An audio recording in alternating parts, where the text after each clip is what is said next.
चलिए तो दोस्तों अब बात करेंगे हम foreign medical graduate entrance exam के प्रीवियस ईयर क्वेश्चन। तो फर्स्ट क्वेश्चन हमारे पास आता है, while performing upper G endoscopy a perforation of oesophagus is noted in seizure was encountered which structure lying at this level is at the risk of damage most likely। तो आपको पता है कि जब भी हम अपर जी एंडोस्कोपी करते हैं most common cause of perforation का क्या रहता है, हाइड्रोजेनिक, यानी कि एंडोस्कोपी करने के टाइम पे परफोरेशन हो जाती है। और दूसरा कारण होता है फॉरेन बॉडी और स्पॉन्टेनियस रप्चर। पर इस क्वेश्चन में मैं पूछा कि इंसीजर से लेके हारोटिक आर्च तक का कितना डिस्टेंस है। तो हमने पढ़ा है कि इंसीजर जो टीथ है वहाँ से लेके क्रिकोफेरेंजियस तक कितना था, 15 रहता है, और क्रिकोफेरेंजियस से लेके हारोटिक आर्च तक रहता है 25, है ना। तो उसके बाद नीचे इसोफेगस भी आता है, जो डायफ्राम के लेवल पे भी कंस्ट्रक्शन प्रेजेंट होती है इसोफेगस की। तो हमारे पास कितनी कंस्ट्रक्शन है, 1 2 3, ठीक है। तो simple at the level of इन्होंने पूछा हुआ है, तो इन्होंने पूछा 25 सेंटीमीटर पे कौन सी रिस्क हो किसको अगर डैमेज होने का, तो वो आर्च ऑफ अरोटा को होगा। डायफ्राम के लेवल पे यानी कि 15 + 25 कर लो, इन दोनों का सम वो उतना आपका आ जाता है कि डायफ्राम के लेवल पे कितना है। तो डायफ्राम हमारे पास 40 सेंटीमीटर के डिस्टेंस पे प्रेजेंट होता है, 25 पे और arch of aorta and 15 centimetre, ठीक है। क्रिकोफेरेंजियस के लेवल तक 15 सेंटीमीटर का डिस्टेंस होता है। चलिए नेक्स्ट क्वेश्चन है कि एक पर्सन था जो क्लाइंब कर रहा था स्टेयर केस पे, there are no light, he is using the side rail to reach, while climbing he fell suddenly and nail hit the posterior triangle of the neck. After the injury the patient had difficulty to elevate the shoulder and present with loss of shrugging, but structure is most likely to be damage. तो इसमें देखो clue क्या दिया है, posterior triangle में damage हुआ है, ठीक है। और सेकंड बोल रहा है कि difficulty to elevate the shoulder and present with loss of shrugging, ना वो श्रगिंग कर पा रहा है और एलिवेशन ऑफ शोल्डर नहीं हो पा रहा है। तो हमें बताया कि पोस्टीरियर ट्राइंगल में इंजरी हुई है और शोल्डर को श्रगिंग एंड एलिवेट करने का काम किसका है, क्रेनियल नंबर 11 जो कि एसेसरी नर्व होती है हमारी, ठीक है। तो हमारे पास आंसर आता है एसेसरी नर्व। और ये हम क्रेनियल नर्व 11 दोनों को सप्लाई करती है, स्टर्नोक्लिडोमेस्टोइड मसल को भी एंड ट्रेपेजियस मसल को भी। यहाँ पे सिर्फ स्टर्नोक्लिडोमेस्टोइड मसल दिया है जो कि हेड के डायरेक्शन यानी कि लेफ्ट राइट मूवमेंट में इन्वॉल्व होता है, ठीक है। श्रगिंग में तो हमारे पास ट्रेपेजियस मसल का रोल प्ले होता है जो कि नहीं दिया गया है, और बेगस का कोई रोल नहीं है, डेल्टॉइड का भी नहीं है। और एक्स्ट्रा पॉइंट जानने हैं तो डेल्टॉइड मसल्स को कौन सी नर्व सप्लाई करती है, एक्सिलरी नर्व सप्लाई करती है, ठीक है। एक्सिलरी नर्व को जब इंजरी हो जाती है तो डेल्टॉइड फ्लैट हो जाता है और regimental wedge area anaesthesia produce हो जाता है। मान लो डेल्टॉइड मसल्स है तो यहाँ पे एक रॉन्ग साइड पे इंजेक्शन दे दिया तो यहाँ पे इस एरिया में जैसे जो है जो बैज लगाते हैं रेजिमेंटल वाले, तो इस एरिया का एनेस्थीसिया हो जाता है, ठीक है। और जो वेगस नर्व है जो हमारे पास डायफ्राम में की ओपनिंग किसके साथ जाता है, इसोफेगस के साथ जाती है, ठीक है। इसोफेगस होता है कौन से लेवल पे, T10 के लेवल पे, ठीक है। ये एक्स्ट्रा पॉइंट है जो कि हम डिस्कस कर रहे हैं साथ साथ में। और vagus nerve parasympathetic activity provide करता है, ठीक है, किसके लिए, GIT ट्रैक के लिए, सिक्रेशन मोटिलिटी, ये किसका काम है, पैरासिम्पैथेटिक नर्वस सिस्टम का। और नेक्स्ट क्वेश्चन है which structure is पाल्पेटेड in the given diagram. इस डायग्राम में जो पाल्पेट कर रहे हैं 2 फिंगर के साथ पोस्टीरियर टू मेडियल मेलुलस के पीछे कर रहे हैं। और आपको पता है पोस्टीरियर टू मेडियल मेलुलस क्या होता है, पोस्टीरियर टिबियल आर्टरी होती है। तो उसका आंसर क्या है, पोस्टीरियर टिबियल आर्टरी। और इस मेडियल मेलुलस के आगे कौन सी आर्टरी होती है हमारे पास, एंटीरियर टिबियल आर्टरी आगे होती है, and popliteal artery popliteal fossa में होती है पीछे, ठीक है। और dorsalis pedis artery extensor hallucis longus जो कि हम फर्स्ट और सेकंड डिजीज के बीच में से ट्रैवल करती है, dorsal pedis artery. Next question, identify the red mark structure. Red mark structure कौन सी है इसमें, तो हमें इस एरिया को मार्क किया हुआ है कि कौन सी स्ट्रक्चर है। तो आपको बताए कौन सी स्ट्रक्चर है हमारे पास, ये हमारे पास बेसल गैंग्लिया हो गया। बेसल गैंग्लिया के बाहर क्या होता है, this is internal capsule, internal capsule होता है, ठीक है।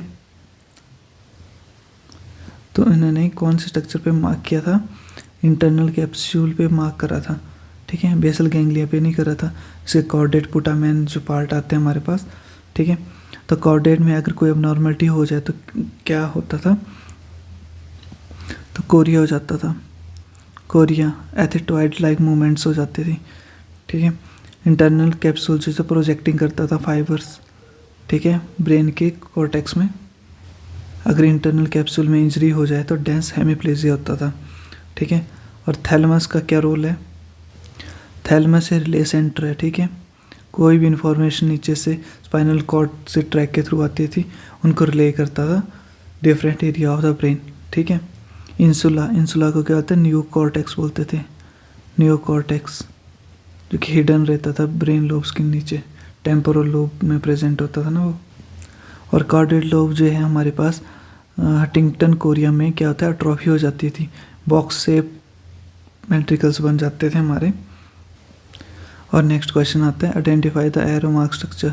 एरो मार्क स्ट्रक्चर हमारे पास ये किए गए हैं, ठीक है। ओमेंटल वर्सा तो बिल्कुल नहीं होगा, ग्रेटर ओमेंट्रम पिछली साइड नहीं होता है, तो अभी ऑप्शन हमारा रॉन्ग हो गया। और गैस्ट्रोस्प्लेनिक लिगामेंट, गैस्ट्रिक के है, यहाँ हमारे पास गैस्ट्रिक है, स्प्लीन है, तो लिगामेंट ए होता है गैस्ट्रोस्प्लेनिक, पर मार्क यहाँ पे भी नहीं करा गया, तो ये भी ऑप्शन गलत हो गया। फिर इसके बाद कौन सा बचा, लीनो रीनल लिगामेंट, ठीक है, रीनल और लीनो लिगामेंट, तो only option is left, lieno renal ligament. Next question, during a surgery procedure in the ear the surgeon injured a nerve due to this patient present with lagophthalmos after the surgery which nerve is most commonly involve, ठीक है। Leg ऑप्थाल्मस मतलब lead retraction रह रही है, तो आपको पता है लेग ऑप्थाल्मस क्या होता है, जब पेशेंट आंख को उनको बोला जाए कि आंखें बंद करें कम्प्लीटली, तो बंद नहीं कर पाते हैं, एक आंख तो कम्प्लीट बंद है, दूसरी पूरी बंद नहीं हो पाती, तो वो लेग रह जाती है पीछे, इसको होता है लेग ऑप्थाल्मस। और एक कॉमनली क्रेनियन नर्व 7 यानी कि बेल पाल्सी की कंडीशंस में होता है, तो cranium number 7 is the answer. Important एक और क्वेश्चन इसी के साथ आता है, लेग ऑप्थाल्मस को एंड टोसिस को कैसे डिफ्रेंशिएट करेंगे। टोसिस में तो क्या है, लीड अपने आप ही ड्रॉप हो ही रहती है, पहले से आंखें पूरी खुली नहीं रही होती, तो उसमें आई क्लोजिंग में कोई दिक्कत नहीं आएगी, ठीक है, आई क्लोजिंग में कोई दिक्कत नहीं आएगी। और जो लेग ऑप्थाल्मस है उसमें क्या होता है, आंख पूरी कंप्लीट बंद ही नहीं, मान लो ये आँख है तो ऐसे बंद होगी आधी, और नीचे का जो स्क्लेरा पार्ट है वो दिख रहा होता है विजुअल, तो इस पर डर्ट वगैरह बैठ जाएगी बेल पाल्सी में, जो कि कॉमनली होता है, ठीक है। तो ऑप्शन सी हमारा करेक्ट है। नेक्स्ट क्वेश्चन है, epithelial lining of trachea. Trachea में कौन से है, तो मोस्ट इंपॉर्टेंट क्वेश्चन है, बहुत इजी है, जो कि हमारे पास सूडो स्ट्रेटिफाइड लेयर्स होती है और सिलिएटेड होती है और कॉलमनर एपिथेलियम होती थी, जो क्या करती थी, जो भी डस्ट पार्टिकल्स होते थे, ठीक है, तो उनको क्या करती थी, यानी कि म्यूको एस्केलेटर की तरह काम करती थी, एक डायरेक्शन की तरफ उनको फेंकती थी, और ये prevent the infectious agent to enter into the lungs. Next question, what is the joint between epiphysis and diaphysis of long bone. Epiphysis and diaphysis के बीच में कौन सा जॉइंट पाया जाता है, तो सिंपल सा इसको होता है सिनकॉन्ड्रोसिस। सिनकॉन्ड्रोसिस का क्या मतलब है, दो बोन के बीच में जब हमारे पास हाइलिन कार्टिलेज प्रेजेंट होती है तो उसको होता है सिनकॉन्ड्रोसिस। मान ले दिस इज ए बोन, ठीक है, तो यहाँ पे एपिफाइसिस होती है, ये एपिफाइसिस है, दिस इज यहाँ पे मेटाफाइसिस होती है, नीचे वाले इससे को हम डायफाइसिस बोल देते थे, ठीक है। और इसके बीच में ये कौन सी लेयर होती है, यहाँ पे ग्रोथ प्लेट जिसको बोलते हैं एपिफाइसिस। एपिफाइसिस ने ग्रोथ प्लेट और हमारे पास एपिफाइसिस आ गई, तो जो ऊपर वाली एपिफाइसिस को नीचे वाले डायफाइसिस के साथ ज्वाइन करने के बीच में जो हमारे पास प्रेजेंट कौन से, तो ग्रोथ प्लेट जिसको बोलते हैं हम, और इस जॉइंट को क्या बोलते हैं, सिनकॉन्ड्रोसिस। नेक्स्ट क्वेश्चन आता है, B structure following structure double from the left 6th pharyngeal arch artery. तो जो हमारे पास लेफ्ट साइड में जो 6th फ्रेंजियल आर्च होती है रेमिनेंट रह जाती है, तो वो क्या गिव राइज करती है, डक्टस आर्टरियोसस। नेक्स्ट क्वेश्चन है, the patient has infection of cavernous sinus due to which it has involve the nerve which is related to the medial side. To confirm the involvement of the abducens nerve, you will ask the patient to look toward which side। ये भी important question है, ठीक है। एब्ड्यूशन nerve हमें पता है कौन सी, cranial nerve 6 को बोलते हैं। क्रेनियल नर्व 6 जो है इसका फंक्शन क्या है, LR6 बोलते हैं ना, लेटरल रेक्टस को 6th नर्व सप्लाई करती है, तो हम पेशेंट को बोलेंगे लेटरली देखें, कि वो साइड को नहीं देख पाएगा तो इससे पता लग जाएगा तो एब्ड्यूशन नर्व का इन्वॉल्वमेंट हो रखी है। LR6 SO4 होता है, यानी कि सुपीरियर ऑब्लिक मसल को 4th क्रेनियल नर्व सप्लाई कर रही है, और रेस्ट ऑफ ऑकुलर मसल को क्रेनियल नर्व 3 सप्लाई करती है। नेक्स्ट क्वेश्चन है identify the mark structure in the image. बहुत ईजी क्वेश्चन है जिसमें क्या है 2, 3 फर्स्ट जो सेगमेंट रिकॉर्डेड वो पोस्टीरियर साइड पे प्रेजेंट होता है, इसलिए हम उसको अब देख नहीं पा रहे हैं। तो 2, 3, 4 का ए, 4 का बी, 5, 6, 7 और 8, ये हमारे पास 8 सेगमेंट आ रहा है, तो option D is right. Next question during the surgical procedure for patent ductus arteriosus the structure which is closely related to it can be damage, but can be this structure. तो ये कौन सी structure हो सकती है? ठीक है, patent ductus आर्टियोसिस के साथ कौन सी रिलेटेड नर्व होती है? वो होती है left recurrent laryngeal nerve present होती है। बेगस के साथ कोई लेना देना नहीं होता है, एंटीरियर थोरैसिक से भी नहीं है और फ्रेनिक नर्व से भी नहीं है। ठीक है, और एक्स्ट्रा पॉइंट ऐसे जान लेते हैं, फ्रेनिक नर्व डायफ्राम को सप्लाई करती है, जिसमें पैरालिसिस हो जाए तो डायफ्राम एलिवेट कर जाता है। और जो रिकरेंट लेरिंजियल नर्व है अगर यूनिलेटरल है तो हॉर्सनेस ऑफ वॉइस करेगा। अगर एक साइड की ही रिकरेंट लेरिंजियल नर्व पैरालिसिस है तो क्या करवाएगा? हॉर्सनेस ऑफ वॉइस करवाएगा, हॉर्सनेस ऑफ वॉइस। अगर बाइलेटरल है तो स्ट्राइडर करवाता है, जो कि एक इमरजेंसी है। ठीक है, थायरॉइडेक्टोमी करनी पड़ सकती है इसके लिए। Next question at the arrow marked area the nerve located here is related to which ganglia? Ganglia is disturb due to involvement of nerve located at the arrow marked area. तो इन्होंने एरो मार्क कहाँ किया गया? टेरिगोपैलेटाइन fossa में यहाँ पे mark किया हुआ है, तो यहाँ पे टेरिगोपैलेटाइन गैंग्लियन हमारे पास प्रेजेंट होता है। ठीक है, ओटिक गैंग्लियन किसको सप्लाई करता है? पैरोटिड ग्लैंड को सप्लाई करता है और इसके सिक्रेशन में भी इम्पोर्टेंट रोल करता है। ठीक है, और जो हमारे पास सेल्ट्री गैंग्लियन कहाँ होता है? आपने आई में पढ़ा था ना, कहाँ पे प्रेजेंट होता था? Optic nerve and lateral rectus के मसल से प्रेजेंट होता था। ये क्या करता था? कंट्रोल करता था pupil and lens of the eye को। ठीक है, और जो सब मैंडिबुलर ग्लैंड था वो सलाइवा की सिक्रेशन में इंपॉर्टेंट रोल प्ले करता था। ठीक है, next question fracture has occurred eight the arrow mark area the patient can present which of the following. तो यहाँ पे एरो ने मार्क किया है क्रिब्रिफॉर्म प्लेट पे। ठीक है, क्रिब्रिफॉर्म प्लेट के ऊपर क्या होता है? ऑल्फैक्टरी नर्व होती है। ठीक है, तो उसको डैमेज हो जाता है, एनोस्मी हो जाएगा। ठीक है, विजुअल लॉस तो तब होगा जब ऑप्टिक नर्व इन्वॉल्वमेंट होगा। फ्रंटल साइनोसाइटिस में नहीं है, नाइटिनाइटिस है। In the patient come to the clinics what is being examined in this image. इस इमेज में क्या हुआ है? यहाँ पे जो एरो मार्क किया हुआ है, लाइन लगाई हुई है, तो इस लेवल पे क्या चेक रहे हैं? एडक्शन तो चेक होगी नहीं, एक्सटेंशन भी चेक नहीं, नहीं फ्लेक्शन होगी, तो क्या चेक होगा? अबडक्शन। नेक्स्ट क्वेश्चन आता है हमारे पास, ये young person is fell on the outstretch hand present with pain and swelling at the base of the thumb which bone is most likely to be fracture.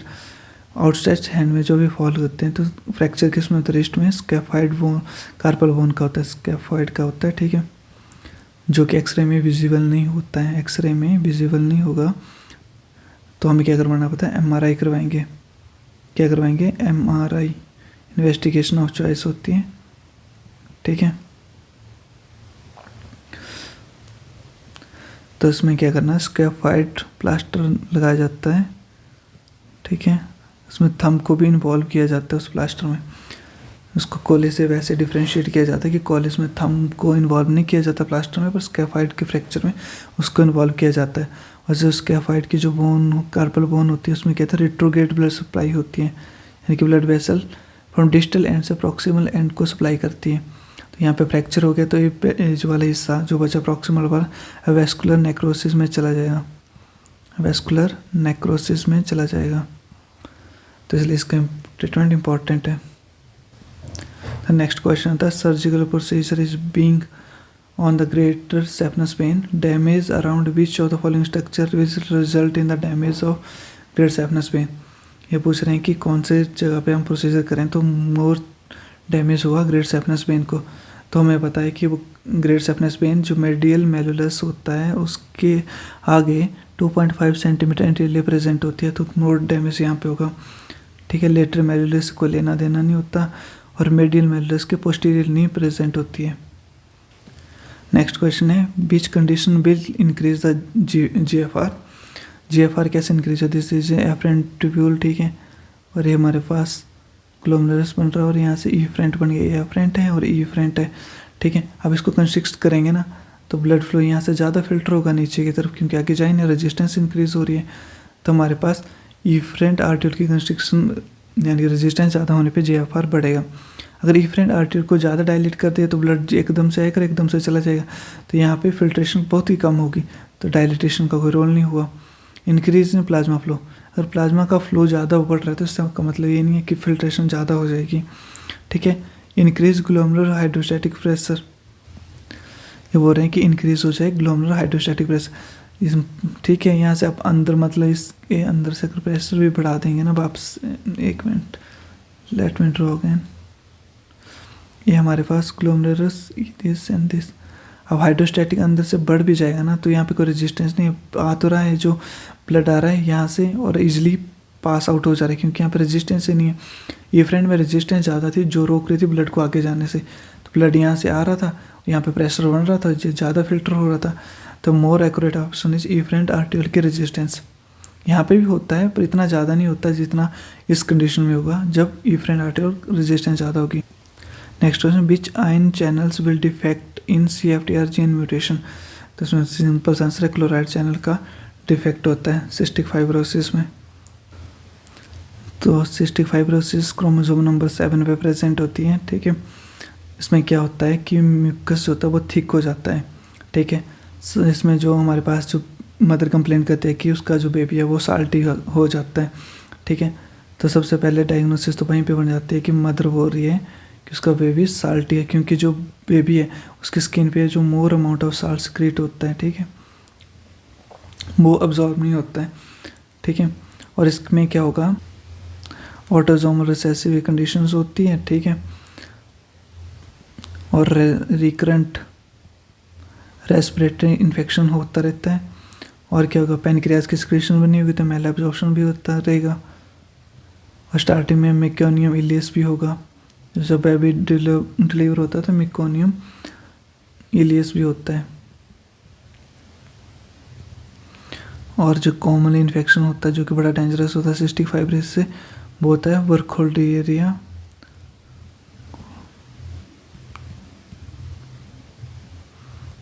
ठीक है। Pseudomonas भी commonly से related रहता है, ठीक है।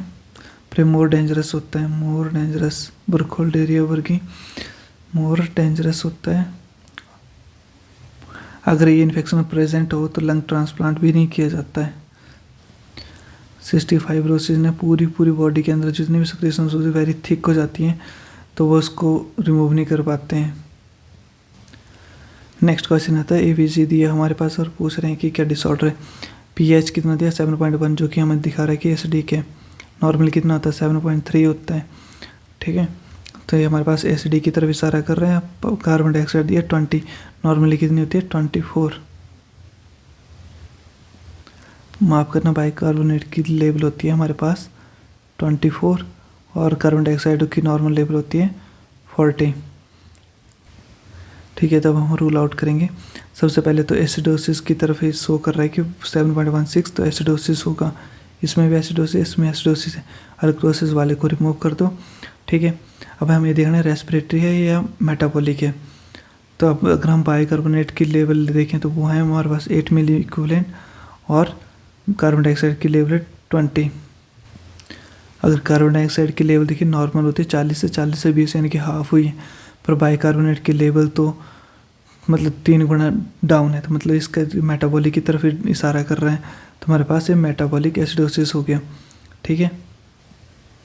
Next question, young running man was found to have increase ADH level, which part of renal tubule reabsorb maximum water in the presence of ADH।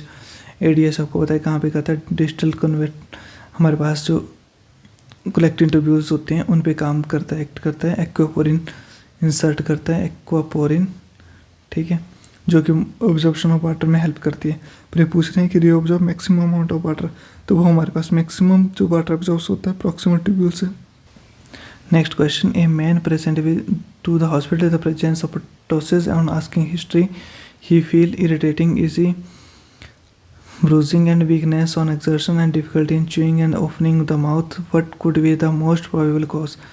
ठीक है, वीकनेस है, इजी फटीगेबिलिटी है ना, difficulty in chewing and opening the mouth. तो सीधे से direct इंसारा कराए myasthenia gravis से, और माइस्थीनिया ग्रेविस में क्या था, पोस्ट निकोटेनिक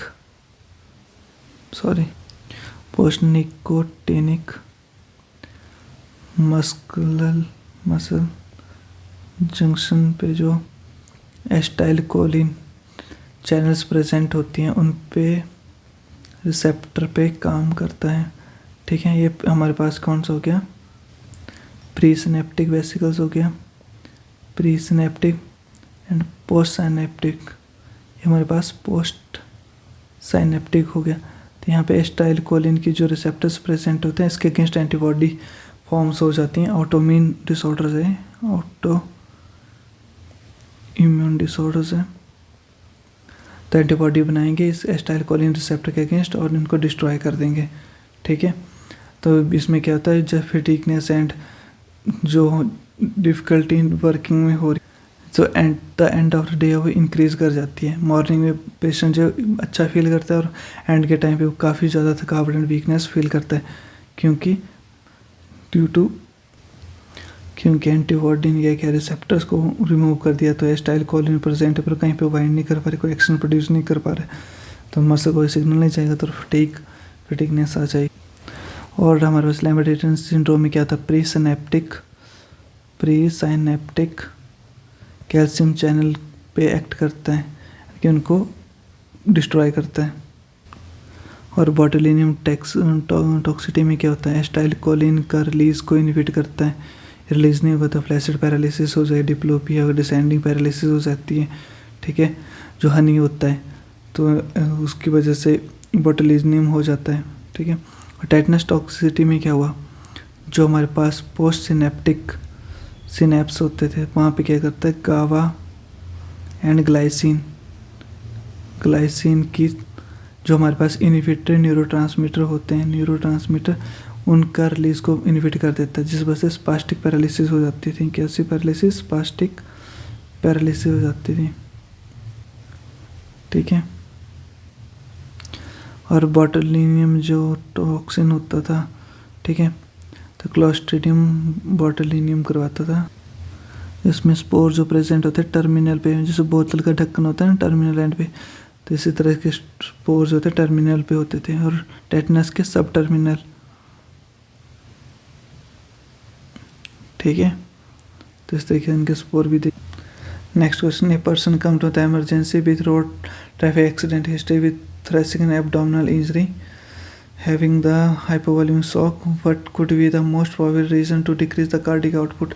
आप देखो ये बता रहे हैं कि हिस्ट्री रोड ट्रैफिक एक्सीडेंट की, थोरेसिक एंड एब्डोमिनल इंजरी हुई है और हाइपोवॉल्यूमिक शॉक में है। तो ठीक है, तो इसमें न्यूरोजेनिक शॉक और थोरैक्स में लगा है, तो ठीक है, तो थोरैक्स में ब्लड एक्यूमुलेट हो जाएगा, और जो अब्डोमेन में अरोटा में इंजरी होगी तो अब्डोमेन में ब्लड एक्यूमुलेट हो जाएगा, तो सिंपल सा प्रीलोड आपका डिक्रीज़ कर जाएगा। स्ट्रोक वॉल्यूम प्रीलोड पे डिपेंड करे, प्रीलोड ही नहीं आएगा तो स्ट्रोक वॉल्यूम कोई डिक्रीज़ नहीं होगा।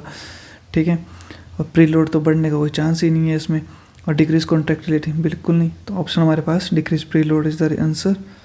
प्रीलोड कम आएगा, स्ट्रोक वॉल्यूम ही डिक्रीज कर जाएगा, स्ट्रोक वॉल्यूम डिक्रीज करेगा तो कार्डिक आउटपुट डिक्रीज कर जाएगी।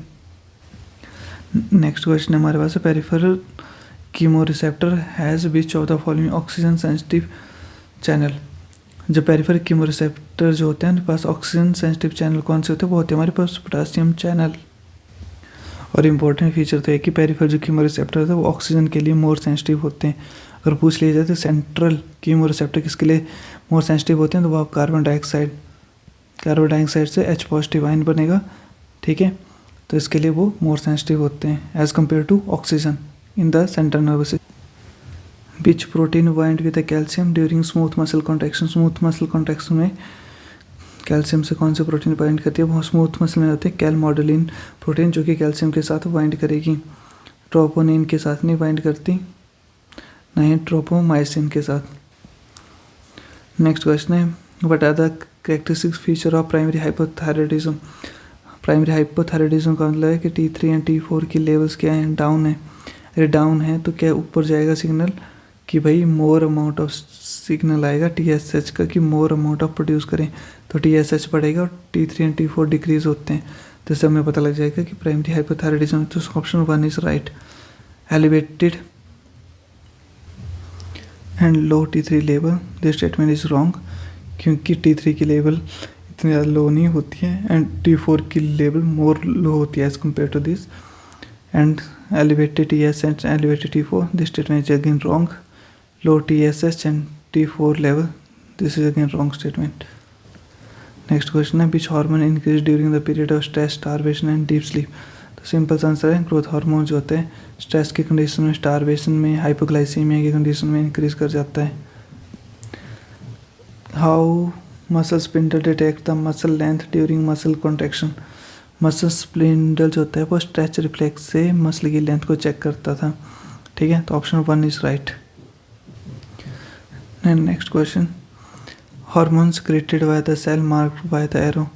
अभी जो आपके पैथोलॉजिकल जो हमारे पास स्लाइड दिखाई गई है ये किसके हैं? एड्रिनल ग्लैंड के हैं, यानी कि GFR। ठीक है, GFR क्या होता था? ये एल्डोस्टेरोन प्रोड्यूस करेगा यानी कि मिनरलोकॉर्टिकॉइड, और एक कर रहा है कॉर्टिसोल प्रोड्यूस करेगा जो कि ग्लूकोकॉर्टिकॉइड है हमारे पास, ग्लूकोकॉर्टिकॉइड, मिनरलोकॉर्टिकॉइड। ठीक है, और रेटिकुलस क्या होता है? सेक्स हार्मोन प्रोड्यूस करते थे, सेक्स हार्मोन प्रोड्यूस करते थे।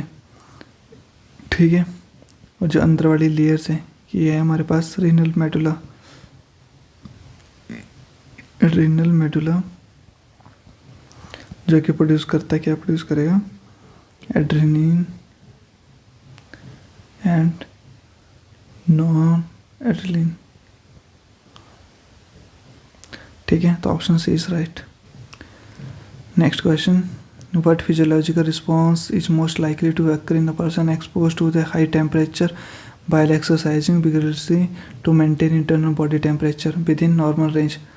तो वो स्वेटिंग भी करवाता है एंड वैसोडाइलेशन इसलिए करवाया जो एक्सेसिव हीट है वो रिलीज हो सके, और sweating to maintain the body temperature.